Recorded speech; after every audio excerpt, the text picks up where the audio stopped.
RCF.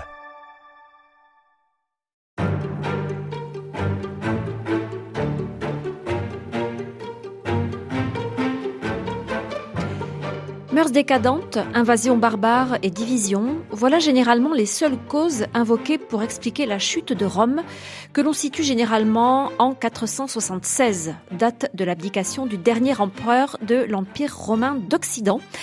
Car il faut bien expliquer comment un empire ayant dominé une grande partie du monde antique pendant près de 500 ans a pu s'effondrer en quelques décennies.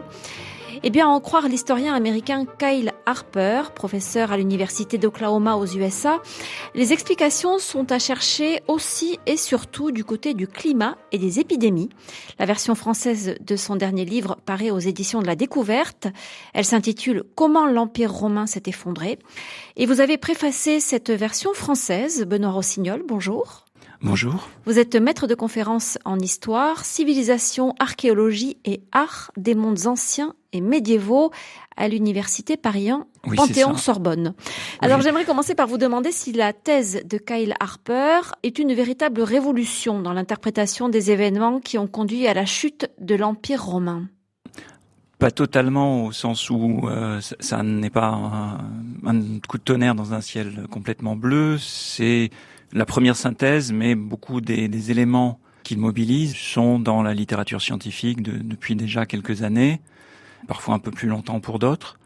Mais c'est la première fois qu'on les synthétise comme cela et qu'on en donne une version complète et facilement accessible en dehors des sphères scientifiques. Des écrits très scientifiques et parfois un peu plus obscurs. Donc en fait, ce qu'il développe là, c'est la concordance d'événements et de facteurs qui expliquent la chute de l'Empire romain d'Occident.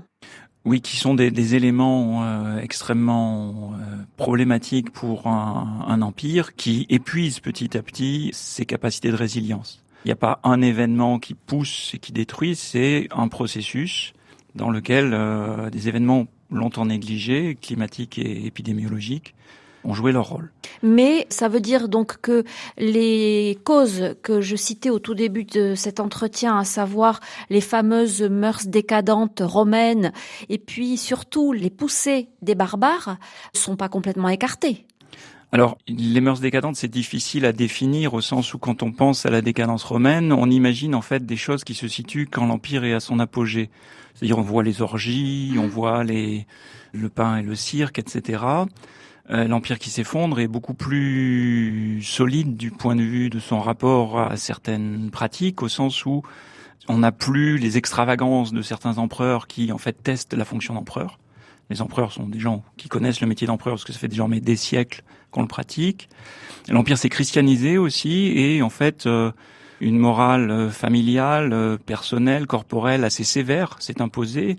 Et elle était même en route, avant la christianisation, dans des pensées comme le stoïcisme, par exemple. Donc, la question des mœurs, il faut la prendre avec la juste mesure. En revanche, il y a des problèmes politiques. On pourrait dire que la question des mœurs, on pourrait la traiter du point de vue politique, au sens où la cour romaine, en particulier dans l'Empire d'Occident, la cour qui n'est pas à Rome, mais qui est à Ravenne, est un milieu extrêmement terrible et sans scrupules. Ça, il faut le dire. C'est-à-dire avec des assassinats, avec des disparitions. Oui, on n'hésite pas à pratiquer la purge politique de manière extrêmement sauvage. La trahison est de règle. Enfin, c'est un univers politique extrêmement rude. Et ce que nous appellerions la corruption est aussi une règle dans cet empire.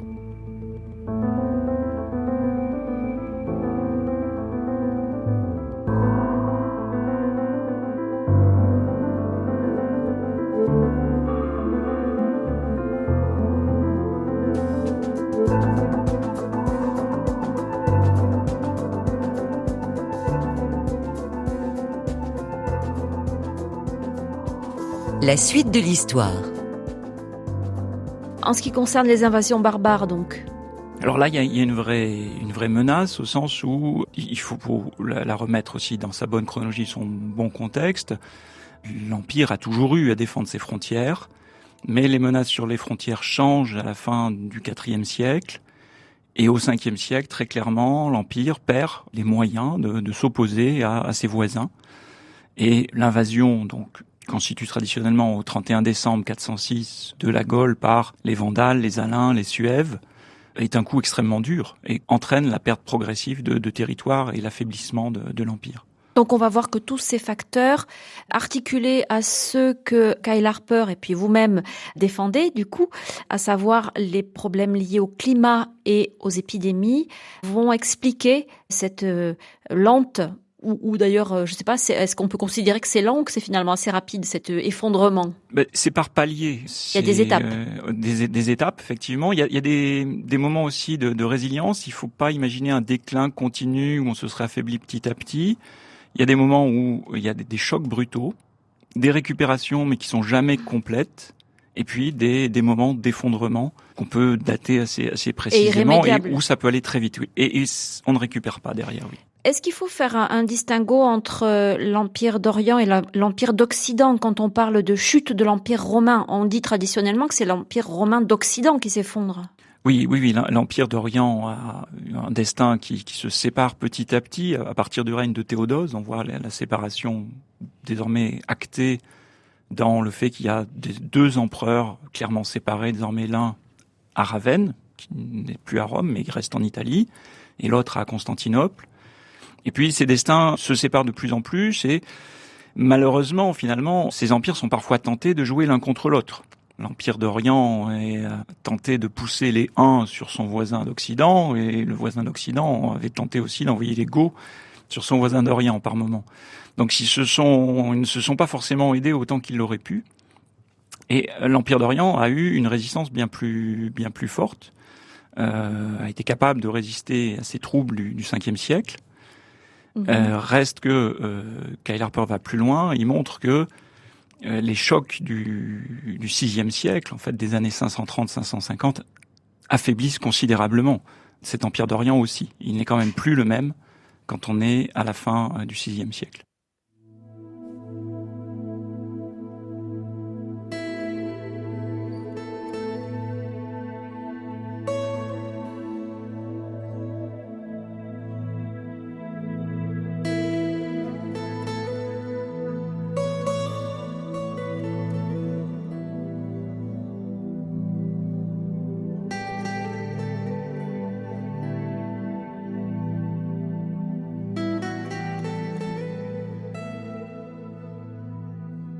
Alors justement, puisque vous parlez de date, est-ce que on peut redonner un peu la chronologie des événements qu'on va retracer et ce processus que vous avez commencé à décrire ? Il faut d'abord rappeler que l'Empire romain, c'est un très vieux monsieur. C'est les Romains de la République qui ont commencé à conquérir la Méditerranée, qui en avaient conquis déjà la plus grande partie à l'époque du Jules César, donc vers 50 avant notre ère. Puis cet empire devient un véritable empire au sens où nous l'entendons avec un empereur qui est Auguste, au moment justement du tournant de notre ère, entre 27 avant Jésus-Christ et puis 14 après. Et les difficultés arrivent dans le milieu du 2e siècle. C'est à peu près le moment où Kyle Harper commence son livre. On a l'impression que tout va bien, mais où justement les choses vont se gâter, ce qu'on appelle l'époque antonine, le règne de Marc Aurèle. Puis il y a des difficultés plus grandes encore au milieu du 3e siècle, correspond à une seconde épidémie, à des invasions barbares, à des guerres civiles, à des pertes de contrôle politique, donc plutôt vers 249. Et puis il y a le moment où les invasions aux frontières commencent à devenir de plus en plus dangereuses, avec notamment la pression des Goths dans les années 380. Le cœur du 5e siècle, donc on a vu avec les Vandales, les Suèves dans les années 400. Et puis le coup de grâce. Et le coup de grâce, disons qu'à partir des années 400-410, effectivement, le contrôle se perd progressivement et ça s'étend jusqu'en 476 où effectivement un chef barbare, Odoacre, décide qu'en Occident on n'a plus besoin d'un empereur et on se contentera d'avoir celui d'Orient qui est très loin. Et ça tombe bien puisqu'on ne veut plus trop lui obéir. Si on reste en Occident, on est dans cette chronologie, mais Kyle Harper pousse plus loin puisqu'il s'occupe du 6e siècle et de l'Orient. En Orient, dans les années 530, on a un empereur extrêmement déterminé, Justinien, qui a un très long règne, qui tente en fait la reconquête de l'Occident, qui tente la reconstruction de l'Empire, mais qui se heurte à une conjoncture climatique et épidémiologique qui va bousculer ses projets. Et s'il arrive à reprendre par exemple l'Afrique du Nord aux Vandales, Il n'arrive pas à retisser les éléments de l'Empire, il n'arrive pas à reconstruire une unité, et en fait, la peste ravage tout ce qu'il avait pu gagner. Donc là, on se situe sur une période globale de... Alors le livre commence donc vers Marc Aurèle, vers 165, et se termine dans les années 600 à peu près. Donc 5 siècles à peu près. On est sur 5 siècles, oui, à peu près. Pour les deux empires. C'est les deux pôles de cet empire romain. Oui. Qui, donc vous le soulignez, connaît un déclin avec des étapes. Des étapes et des paliers. En sachant que finalement, il n'y a pas de nécessité forcée d'un palier à un autre. Le palier précédent met en place des éléments de fragilité sur lesquels le suivant va agir, mais ce n'est pas une causalité qui se déroulerait comme un plan bien ordonné. Il y a des causes assez multiples qui interviennent chacune à leur moment et parfois se renforcent de manière à avoir des éléments de perte, de destruction irrécupérables.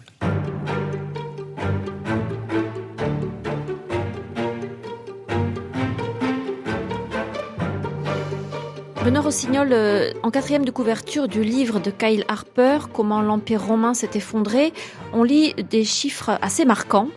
La phrase de ce texte qui dit « Comment Rome est-elle passée d'1 million d'habitants à 20 000, à peine de quoi remplir un angle du Colisée ?» C'est vrai que cette diminution évidente du nombre d'habitants peut même apparaître comme assez catastrophique. Oui, on a vraiment l'impression d'un effondrement avec des moments absolument terribles. Alors on passe d'1 million à 20 000 sur la période des siècles qui vont de Marc Aurèle jusqu'à Justinien, donc du 2e au 6e. Mais il y a une perte et il y a des moments où cette perte se fait brutalement par des événements traumatiques, comme la peste et comme cette peste au 5e siècle, qui effectivement a des taux de mortalité qui nous semblent inimaginables. On y reviendra.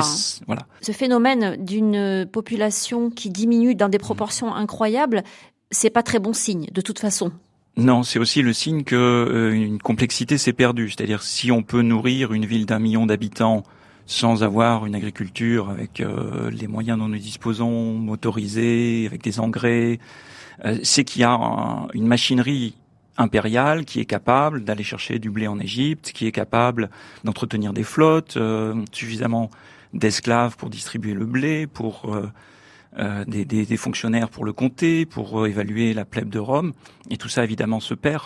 C'est parce qu'on l'a perdu que Rome devient une ville comme une autre. Vous faites le lien tout de suite avec la cause alimentaire.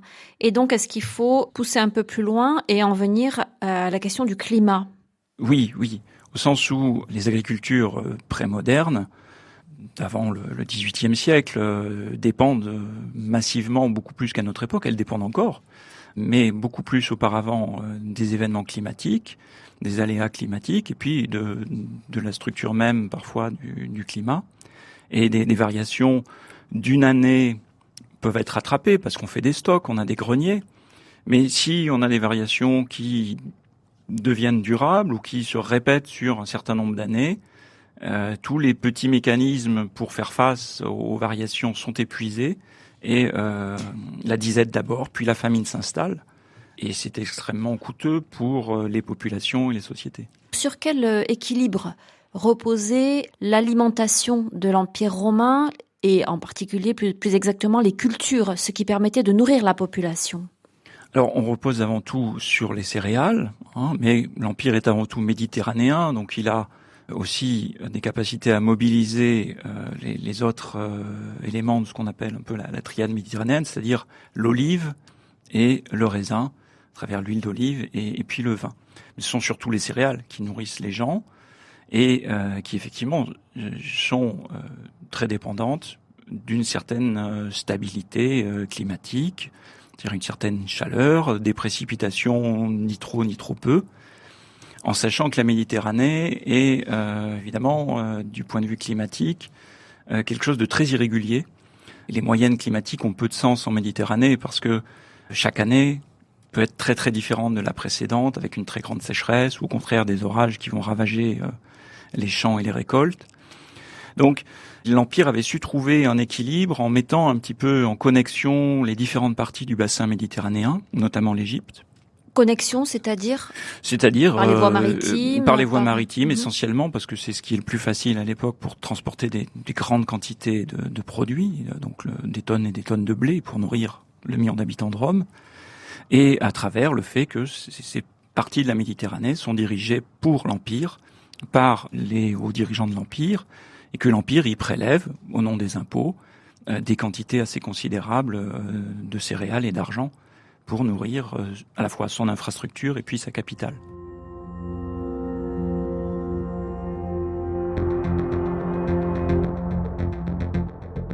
La suite de l'histoire. Alors qu'est-ce qui fragilise cet équilibre que vous venez de décrire ? Alors, il y a des éléments internes qui fragilisent. On a parlé des guerres civiles, on a parlé des invasions, mais aujourd'hui, on a les moyens de voir que l'équilibre climatique qui préside à la naissance de cet empire est très particulier. C'est ce qu'on appelle maintenant l'optimum climatique romain, avec des températures relativement élevées, moins qu'aujourd'hui, mais surtout une stabilité très grande, finalement, de ce climat, et un climat plus humide aussi qu'à l'habitude sur la Méditerranée. Qui favorise les cultures.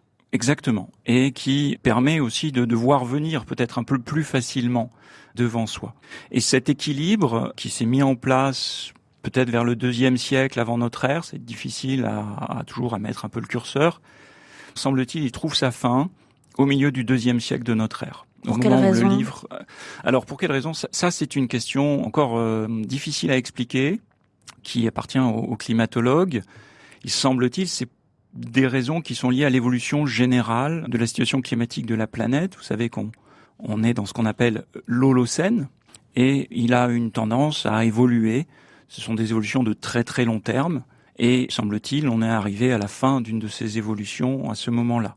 Et alors ça se traduit par quoi concrètement ? Alors ça se traduit justement par la fin des précipitations d'été, parce que semble-t-il, il pleut en été sur le bassin méditerranéen assez régulièrement finalement au début de l'Empire, donc une aridité qui grandit, une instabilité plus forte, donc plus de mauvaises années, et des éléments qui touchent l'Empire. Par exemple, beaucoup du blé romain est fourni par l'Égypte. Grâce à la crue du Nil, l'Égypte est un petit peu la réserve de blé, le grenier à blé de toute la Méditerranée, et elle est la manière qu'ont les Romains de compenser les difficultés de nourrir leur capitale. Or, on se rend compte qu'après 150, les crues favorables, on a des archives des crues du Nil que les Romains tenaient soigneusement, eh bien les crues favorables sont beaucoup moins nombreuses, et les crues défavorables, médiocres, sont beaucoup plus nombreuses. Donc là, Rome a perdu une réserve en quelque sorte, une capacité à faire face au choc. Et cette perte a été progressive, évidemment, c'est la récurrence d'années un peu plus mauvaises et la disparition de très bonnes années, ou le fait qu'elles soient moins courantes, qui petit à petit a érodé une des résistances de l'Empire. Et les stocks ne suffisent pas ? Eh bien, les stocks, ils suffisent un moment, mais petit à petit, il devient plus dur de les récupérer, et face à des chocs, comme une épidémie, comme une invasion, comme une guerre civile, on n'arrive plus à récupérer. On a moins de marge de manœuvre, on a moins de richesse aussi pour payer des fonctionnaires, pour payer des soldats. Donc on devient plus vulnérable. L'Empire romain, il est quand même immense à son apogée. C'est vraiment tout le bassin méditerranéen, la Gaule, enfin ce qui correspond aujourd'hui à l'Espagne, l'Afrique du Nord. Enfin, il n'y a pas d'autres lieux qui peuvent compenser les pertes qu'on vit dans le Nil, là ? On compense, c'est-à-dire cette perte du Nil, c'est un facteur sans doute important, mais c'est pas le seul. S'il avait été toute seule, on peut penser que l'Empire aurait répondu par d'autres moyens. Mais voilà, il est sur tous les fronts à la fois. Et on ne peut pas faire d'explication monocausale, mais on peut pointer les endroits où il perd de la résilience, où il perd de la prospérité. On voit aussi que, effectivement, le climat plutôt chaud des 2 premiers siècles devient beaucoup plus dur. Le 3e siècle est marqué par des très mauvaises années, par une baisse des températures. Et ces moments de dégradation climatique se retrouvent aussi au 4e et au 5e et au 6e, mais chacun avec des éléments un peu différents. C'est-à-dire qu'on a plusieurs petites inflexions climatiques, avec parfois quelques chocs un peu plus brutaux, qui font qu'il y a des moments de tension très forts et que ces moments de tension vont occasionner des pertes de résilience. On va perdre la capacité à faire face aux prochains chocs.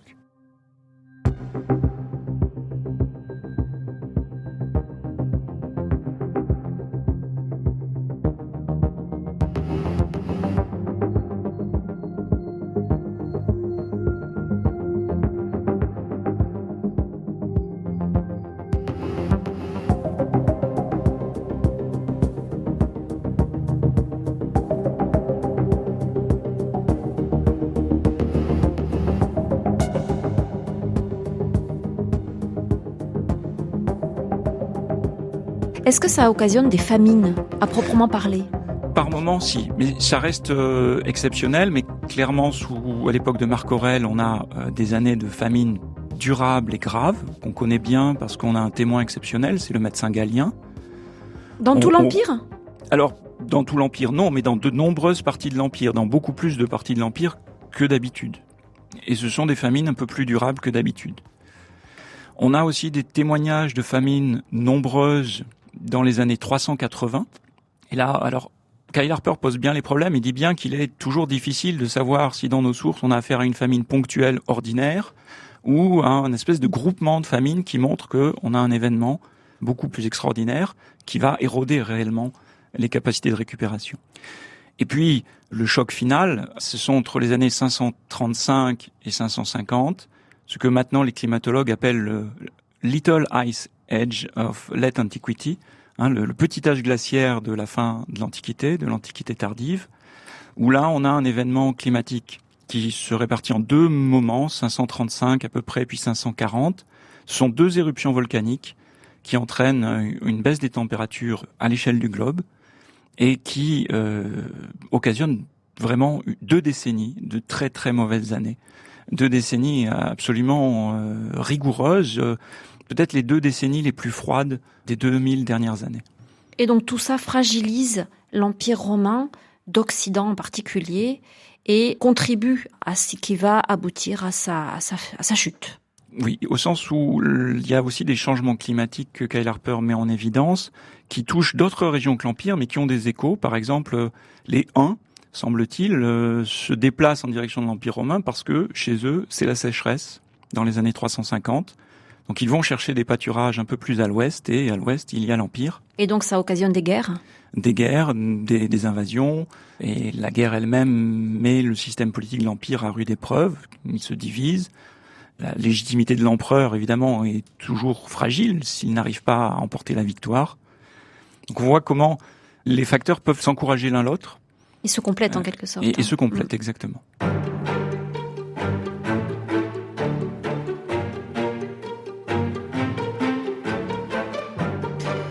Benoît Rossignol, qui dit famine, manque de nourriture, dit immanquablement maladie, voire épidémie. Est-ce que c'est ce qui se passe également pour l'Empire romain autour des 3e, 4e, 5e siècles après Jésus-Christ, qui donc se voit fragilisé encore une fois par des maladies? Oui, pour les anciens, il y a un lien très fort entre la famine et l'épidémie. En grec, c'est presque le même mot. Les Grecs disent limos, kai loimos. Et c'est des liens que les anciens ont fait très tôt. Alors, ces liens, on les observe, mais ils sont très compliqués. Aujourd'hui, on se rend compte que parfois, c'est l'épidémie qui entraîne la famine, parce que tout simplement, il n'y a plus assez de mains pour aller moissonner les champs, et que certaines épidémies semblent frapper aussi des gens en pleine santé et tout à fait prospères. La peste, semble-t-il, n'est pas forcément défavorable aux gens qui sont mal nourris. Donc, il y a des situations très difficiles à expliquer finement, mais clairement, il y a un lien entre les deux quand même. Qu'il y a un lien entre les deux. Alors, ce lien est difficile à expliquer.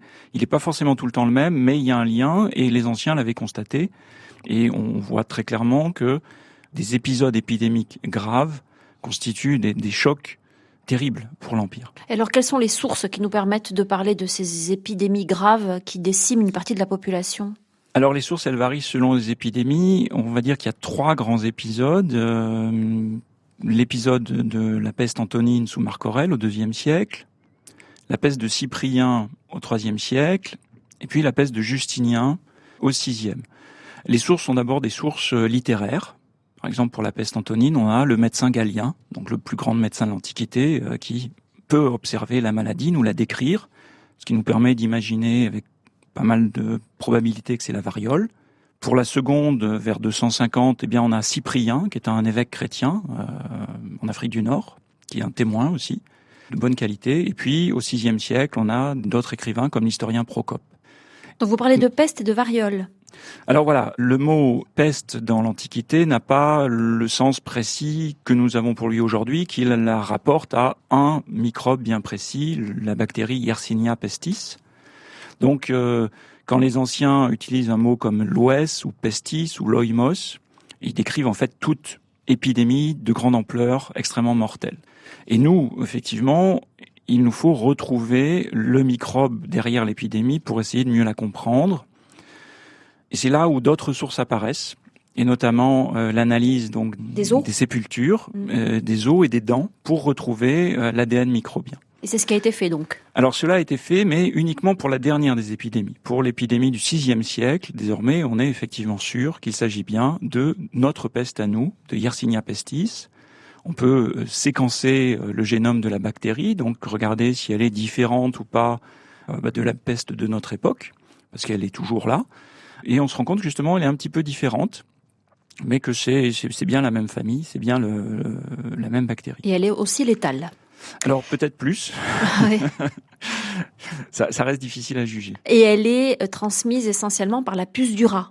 Voilà, oui. C'est un système assez complexe et comprendre qui est décrit dans le livre de façon assez méthodique. Oui, parce que si on comprend pas le système de transmission, on aura du mal à saisir comment et pourquoi la peste s'est diffusée et quels ont été son impact. Parce que nos sources, comme Procope, Galien ou Cyprien, évidemment, ne sont pas des statisticiens, ne sont pas des épidémiologues, n'ont pas notre regard et ne répondent pas à toutes nos questions. C'était pas leur but. Donc, retracer les mécanismes de l'épidémie, c'est extrêmement important pour essayer de se représenter l'impact qu'elle a pu avoir. Et donc, le rat étant le principal facteur. Alors, le rat est le principal facteur, effectivement, de diffusion. C'est une question qui a longtemps été un petit peu controversée, mais maintenant, on sait bien retrouver. Alors, ça aussi, c'est pas forcément facile à faire, mais on sait retrouver les ossements de rats dans les fouilles archéologiques. Donc, le lecteur trouvera une belle carte avec toutes les attestations de rats dans l'Empire romain. Parce qu'il y avait aussi beaucoup de céréales, vous l'avez dit. Et oui, voilà.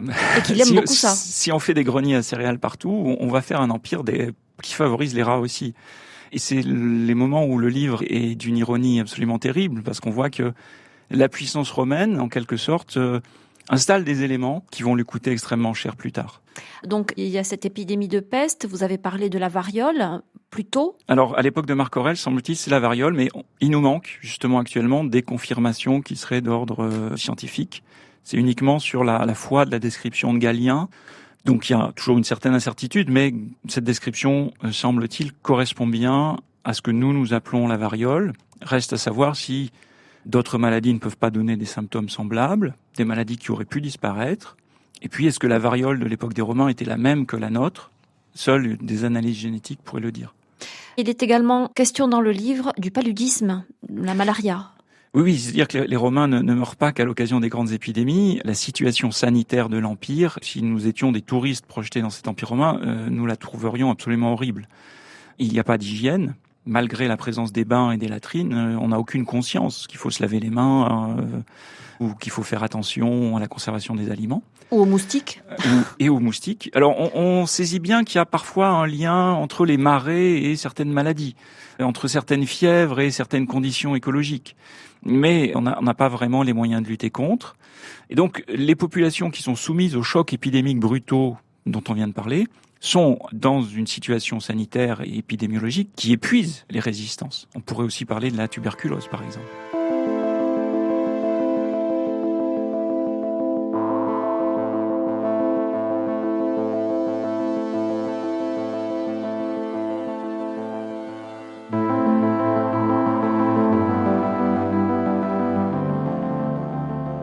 La suite de l'histoire, Véronique Elzieux. Alors, ce qui est passionnant, c'est l'ironie que vous avez soulignée il y a un instant. C'est-à-dire que vous parlez de l'eau, des aqueducs, des bains, devant lesquels on s'extasie, parce que c'est vrai que ça fait appel à un savoir-faire, à des techniques qui nous paraissent incroyables pour l'époque, et qui, dans le même temps, favorisent les bactéries, leur circulation et leur propagation. Les bains, par exemple, sont de véritables bouillons de culture. Eh bien oui, parce qu'on n'a pas de chlore. Imaginez une piscine sans chlore, très rapidement les choses tournent mal. Alors on peut changer l'eau, mais cela dépend de l'entretien de l'aqueduc, cela dépend du moment où le tenancier du bain peut le faire. Ce sont des eaux chaudes en plus. Donc il y a beaucoup d'éléments qui, derrière une apparence extrêmement brillante, posent des problèmes. Une des autres ironies, c'est qu'évidemment l'Empire, on l'a dit précédemment, a connecté toutes les régions du monde méditerranéen, et donc favorise la circulation des hommes, des rats, mais aussi des microbes, et cela à longue distance. Et quand on va chercher de la soie jusqu'en Chine, on peut permettre aussi éventuellement à des virus, des bactéries de circuler. Et quand on permet aux armées de traverser l'Empire, les microbes de ces armées le traversent aussi. C'est-à-dire que ces points forts sont en même temps ces points faibles. Oui, des points faibles qu'évidemment aucun Romain ne pouvait concevoir. Ils auraient été bien étonnés de l'apprendre, mais du point de vue d'une analyse systémique, on se rend compte que les vulnérabilités et les défis qu'il a eu à affronter naissent de son organisation même, en quelque sorte. Notamment, les cités ne sont pas entourées de remparts, ce sont des villes ouvertes. N'importe qui peut entrer et sortir, par exemple, dans Rome. Il n'y a pas de lieu de quarantaine. Alors oui, parce que la ville est le lieu de la douceur, de la civilisation. La ville romaine est l'inverse de la violence. On n'a pas le droit d'être en armes dans Rome, normalement. Alors les soldats de l'empereur le peuvent, mais il y a l'idée que cette ville est un lieu de l'ordre, du droit. Donc les villes sont ouvertes. L'Empire a une armée puissante aux frontières, et tant que cette armée fonctionne, le fait est qu'il n'y a pas de menace de grande ampleur. Et puis les villes sont ouvertes aussi parce que comme ça, elles ne peuvent pas résister à l'empereur. C'est une protection en cas de guerre civile. Et l'autre idée, c'est qu'évidemment, on ne pense pas à la contagion. On est dans un monde d'avant Pasteur, d'avant Robert Koch, d'avant ces grands microbiologistes du 19e siècle. Donc la maladie est au départ toujours quelque chose d'individuel. C'est une perturbation de votre équilibre personnel, de vos humeurs. Donc on n'a pas idée qu'elle puisse facilement se transmettre d'une constitution à une autre, d'un individu à un autre. Et c'est ce qui inquiète dans les épidémies, parce qu'on constate bien qu'elle se transmet, et c'est bien le signe que, en quelque sorte, les dieux doivent être en colère. Est-ce que ça a un impact direct sur l'économie de l'Empire ? Oui. Surtout pour les grandes épidémies, on le constate nettement pour évidemment la peste de Justinien au VIe siècle. On a un impact, un effondrement des populations et donc de toute la richesse globale. Mais ça se voit aussi assez nettement pour la peste antonine à l'époque de Marc Aurèle, vers 165. Les productions de métal dans l'Empire, les quantités de monnaie, les constructions de monuments chutent. Certains documents disparaissent complètement. La capacité économique de l'Empire est mise à l'épreuve. Alors, il y a une récupération après qui se fait, il y a une résilience. On voit qu'on retrouve des niveaux, de la même manière qu'on refait des enfants et qu'on comble petit à petit les morts. Mais les réserves ont été épuisées à chaque choc. Et le choc suivant, évidemment, va entamer un peu plus.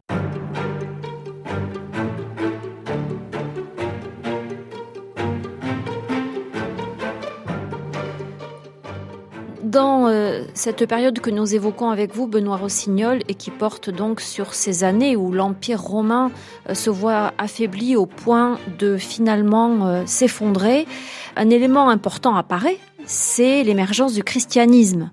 Alors est-ce que le christianisme contribue à l'effondrement de l'Empire romain, ou est-ce qu'on ne peut pas envisager les choses de ce point de vue-là, enfin sous cet angle-là ? Qu'est-ce qu'on peut dire de ça ?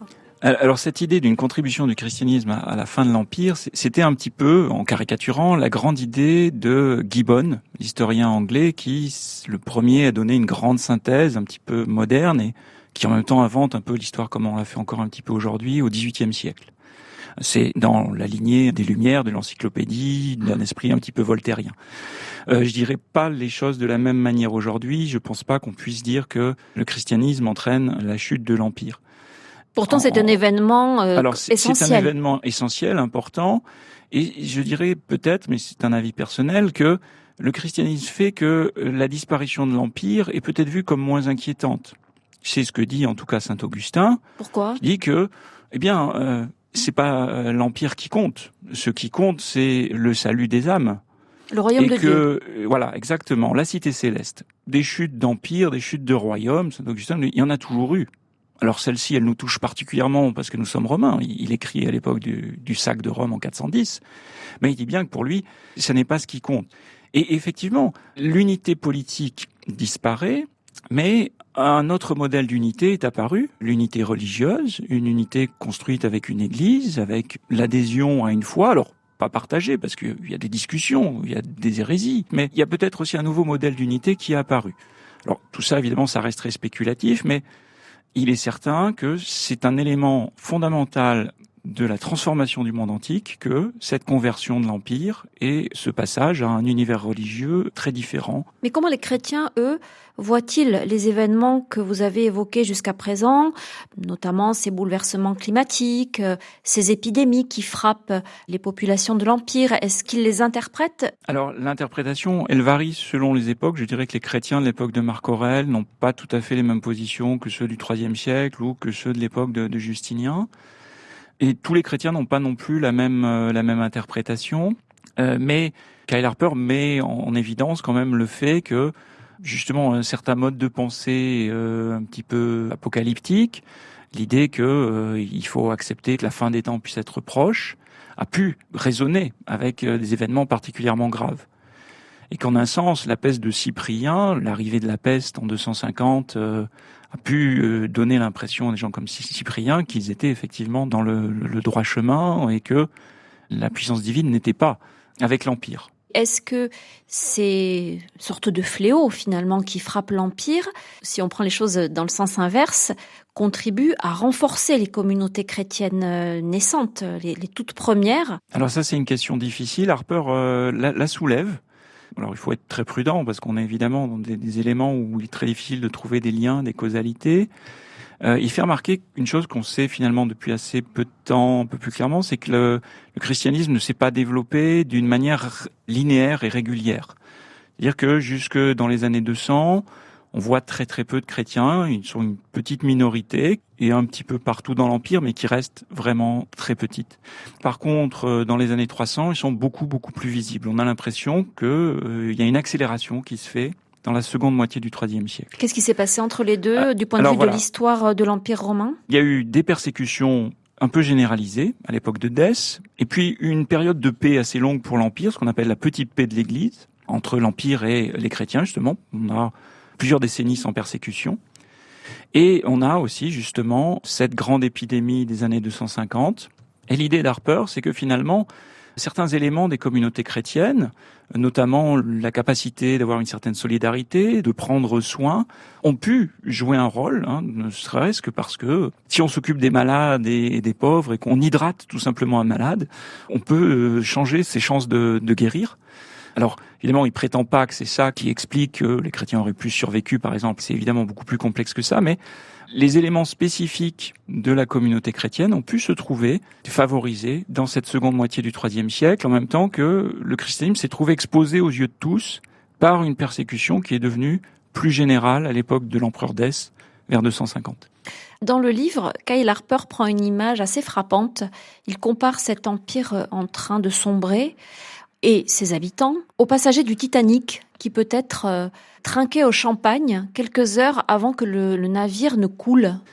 Oui, on a par certains moments effectivement l'impression d'une certaine inconscience. Je pense que le moment où on peut le sentir le plus, c'est peut-être les années 400, où effectivement on voit l'empereur Honorius et la cour qui sont à Ravenne, qui ne semblent pas réagir à la hauteur des défis, c'est-à-dire les Goths d'Alaric qui pillent Rome pour punir l'empereur de n'avoir pas nommé Alaric à un poste important, et les Vandales, les Suèves, les Alains qui envahissent les Gaules, l'Espagne et puis l'Afrique. On a l'impression que, effectivement, le milieu de la cour autour de l'empereur ne réalise pas l'impact de ces événements. Est-ce qu'ils avaient les moyens vraiment de se voilà, rendre compte de... C'est la question, c'est-à-dire est-ce qu'ils avaient non seulement les moyens de réaliser, mais aussi de s'y opposer. C'est difficile à dire. Enfin, je pense qu'entre les années 400 et 450, il y a eu beaucoup d'occasions ratées pour l'Empire. L'empereur d'Occident et l'empereur d'Orient se brouillent l'un et l'autre, sont aussi des éléments d'inconscience face aux menaces, qui ont servi plus l'Orient que l'Occident, parce qu'il a pu un petit peu mieux résister. Mais effectivement, on a bien l'impression que une partie des élites de l'Empire n'ont pas saisi les occasions, les moments, et que certains moments déterminants, bien une fois qu'ils sont passés, ils n'étaient plus récupérables.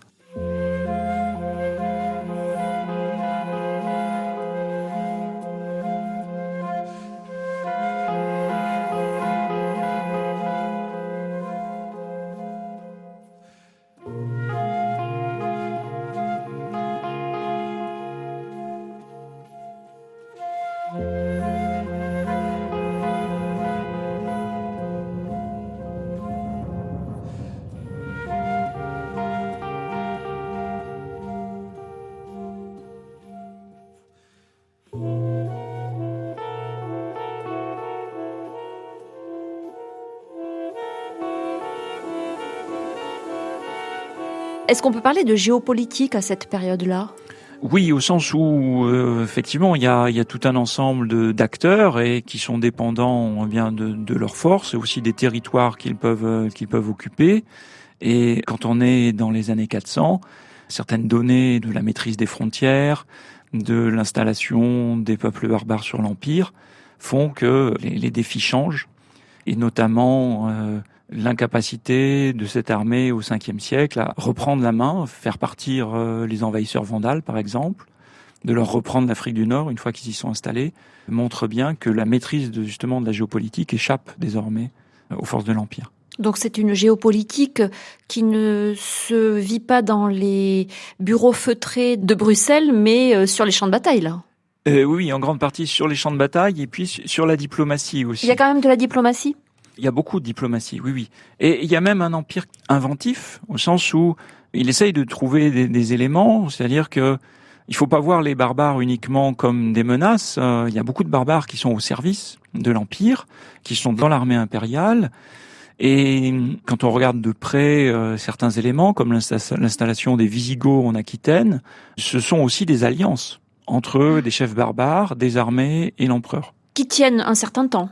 Qui tiennent parfois très bien, mais qui sont emportés par l'effondrement progressif qui fait qu'à un certain moment, eh bien, ces chefs barbares se disent qu'ils n'ont plus besoin de l'empereur et qu'ils peuvent assumer tout seuls la souveraineté. C'est le cas de celui que vous évoquiez au tout début, voilà, Odoacre. Odoacre, exactement, qui considère que finalement, on peut renvoyer les insignes impériaux à Constantinople et que sur place, mais les Vandales l'avaient fait bien avant, en décidant de se tailler leur royaume à eux sur l'Afrique du Nord, qui à l'époque est peut-être la partie la plus prospère.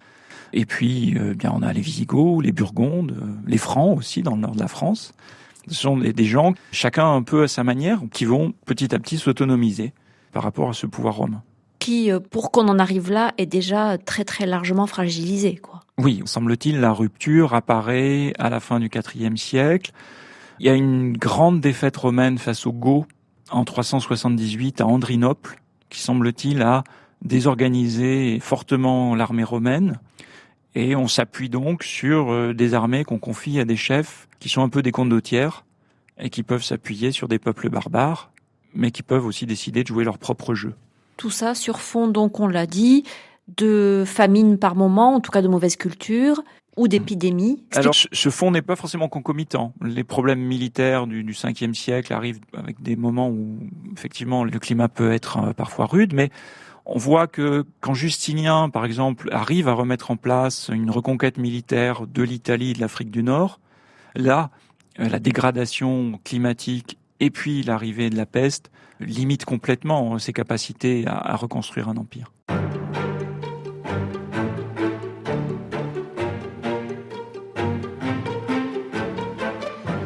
Au fond, Benoît Rossignol, quand on parle de la chute de l'Empire romain d'Occident, qu'est-ce qu'il faut imaginer ?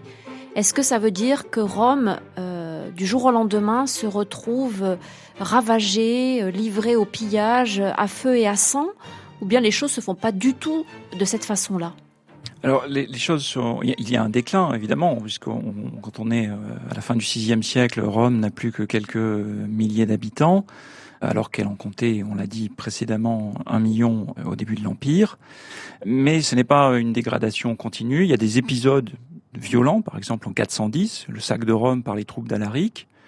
Mais il ne faut pas non plus imaginer que cette violence était sans limite. Alaric n'incendie pas la ville. Alaric avait négocié les conditions du sac. Notamment, il y avait toute une zone d'asile autour du Vatican. Et le sac de Rome en 410, c'est plus une manière pour Alaric de récupérer l'argent que l'empereur n'a pas voulu lui donner pour solder ses troupes et d'infliger une punition symbolique à cet empereur qui ne veut pas confier à Alaric les responsabilités qu'Alaric aimerait. Mais évidemment, ça reste un sac, c'est-à-dire qu'on brutalise, on pille, on doit tuer pas mal quand même. Et symboliquement, c'est effectivement quelque chose qui frappe les Romains parce que Rome n'avait jamais été prise par des gens que Rome considérait comme des étrangers depuis les Gaulois en 390 avant notre ère. Il y a des destructions ? Alors, il y a eu des destructions, mais finalement assez peu en 410. Les destructions, elles viennent un peu plus tard. Il y a d'autres épisodes un peu plus terribles. Il y a un sac par les Vandales, par exemple, au milieu du 5e siècle. Mais les destructions sont plus liées à des abandons progressive. C'est-à-dire que la ville est tout simplement taillée beaucoup trop gros pour la population qui désormais peut y vivre à partir du moment, par exemple, où on ne garantit plus que le blé va arriver. Et puis la ville se modifie aussi, on l'a dit, avec la christianisation. Il faut construire des églises. Donc il ne faut pas imaginer que Rome ne fait que se détruire. Entre le IVe siècle et le VIe siècle, on construit Saint-Pierre de Rome au Vatican, on construit les églises du Latran, on construit énormément d'églises. Donc il y a des transformations. Mais il est certain que petit à petit, il y a énormément de bâtiments qui sont abandonnés et qui parfois restent jusqu'à l'époque de la Renaissance, voire jusqu'à aujourd'hui. Alors ça, est-ce que c'est vrai dans le reste de l'Empire romain ? Alors c'est extrêmement variable. L'Empire est très grand et finalement avec l'éclatement de l'Empire, avec l'effondrement de la structure politique qui tenait tous ces morceaux ensemble, les destins vont se séparer. Il y a des régions qui sont soumises à une conflictualité très forte. Il y a des régions qui vont connaître des périodes de paix assez importantes. L'Afrique du Nord est relativement préservée jusqu'à l'arrivée des Vandales. Les régions du nord de la Gaule, entre la Belgique, la France et l'Allemagne actuelle, évidemment, sont beaucoup plus exposées à des conflits. Donc c'est très variable. Ce qui sans doute tue le plus de monde, c'est effectivement la peste à l'époque de Justinien, qui vide quand même une grande partie des campagnes de manière assez générale. Ce qui ne veut pas dire qu'ensuite, on vit mal. Ça, ce sont des choses difficiles à mesurer, à évaluer, d'autant plus que comme il y a moins de monde, on a moins de sources, donc il est plus difficile de savoir ce qui se passe. Mais il y a tout simplement, une fois que l'épidémie terrible est passée, on se retrouve avec moins de bouches à nourrir. Donc pour les gens au quotidien, l'année 476 n'a pas forcément été vue comme une transformation terrible et pour tout le monde. Il y a des gens qui ne sont peut-être pas rendus compte que l'Empire avait disparu, c'est même fort probable. Et le changement pour la vie des gens ordinaires, il fonctionne pas forcément sur le même rythme que le changement politique.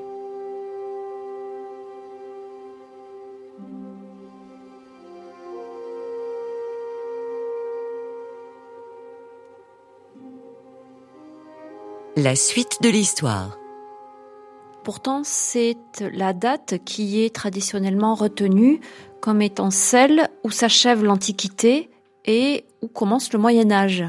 Oui, donc ça, c'est quand même une articulation absolument fondamentale. C'est l'articulation fondamentale, mais justement, c'est une articulation qui est discutée du point de vue des historiens, c'est-à-dire que en fait, depuis le milieu du XXe siècle, cette période de transition entre l'Antiquité et le Moyen-Âge est de plus en plus regardée comme une période qui a son propre intérêt, qui aurait sa propre chronologie.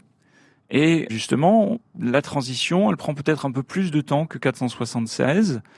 C'est un enjeu de débat entre les historiens et pas forcément une bonne réponse. Ça dépend de quel point de vue on se situe pour situer les transitions de manière plus ou moins longue et parfois on peut pousser un peu plus tard que 476. Justement, Kyle Harper montre bien comment les événements du VIe siècle, le petit âge glaciaire de 530-550, donc c'est exagéré le petit âge glaciaire, mais ce trouble climatique et la peste sont un moment de rupture, sans doute beaucoup plus fort que le fait de renvoyer des insignes impériaux de Ravenne jusqu'à Constantinople. Donc on a besoin quand même de signes, de symboles forts, et c'est pour ça peut-être qu'on retient cet événement politique plus que les ravages de la peste et la mauvaise récolte, quoi. Et puis, les historiens de l'Antiquité écrivent d'abord du point de vue du politique Rome, et de Rome. C'est toujours arbitraire de dire à quel moment une période commence, à quel moment une autre période s'arrête. Et on voit bien qu'à un même moment de l'histoire, il y a des éléments du passé qui continuent à vivre. Quand on est à l'époque du Justinien, il y a encore des païens. Même si l'Empire est censé être complètement chrétien, on trouve des gens qui n'adhèrent pas forcément au monothéisme. Donc c'est toujours difficile de dire à tel moment on change d'époque.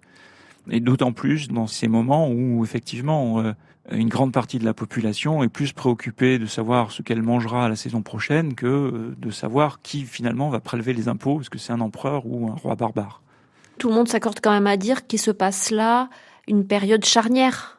Ah oui, on voit bien qu'effectivement, des éléments fondamentaux sont transformés. Que la manière de répartir la souveraineté, la manière d'adhérer ou pas à un certain nombre de croyances est complètement différent. C'est ce monde de l'Antiquité tardive dont parle un historien qui s'appelle Peter Brown, qui a écrit énormément, et sur lequel aujourd'hui il y a beaucoup de travaux. Finalement, Kyle Harper apporte sa contribution justement à cette réflexion actuelle sur cette transition de l'Antiquité au Moyen-Âge, en pointant un peu du doigt des facteurs qui n'avaient pas forcément été beaucoup recherchés auparavant, le climat, les maladies, et en montrant comment ils ont joué aussi leur place. Constantinople, et donc le siège de l'Empire romain d'Orient, lui, survit. Constantinople chute seulement en 1453, quand elle devient Istanbul. Mais effectivement, on voit bien que l'Empire byzantin n'est plus un empire antique, à partir d'un moment un peu plus tardif, dans le 7e siècle, qu'on passe dans là aussi un monde un petit peu différent, mais qui reste un empire quand même romain, mais à sa manière, un empire romain grec, un empire romain médiéval. Mais Constantinople a son propre destin, bien différent des royaumes barbares d'Occident.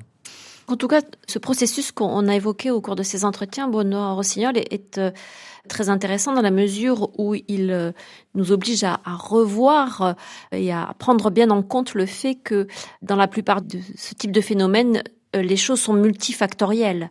Rarement, en tout cas, un événement ou un élément explique ce type d'événement historique. Oui, les choses sont rarement simples en histoire et si on pense avoir une clé qui ouvre toutes les portes, en général, il faut s'en méfier. Bien que ça, voilà, il faut s'en méfier. Et c'est ce qui fait l'intérêt aussi de l'histoire. Et c'est pour cela aussi que apporter un regard neuf sur des périodes historiques passées, ça nous oblige aussi à réfléchir un peu à notre propre zone d'ombre actuelle, parce qu'on est toujours tenté de voir toute la réalité sous le seul angle qui nous avantage. C'est ce qui me paraît intéressant dans le livre de Kyle Harper, c'est cette capacité à montrer que les facteurs peuvent être plus nombreux que ce qu'on a cru et que des facteurs qu'on aurait tendance à laisser hors de l'histoire ont aussi joué leur rôle.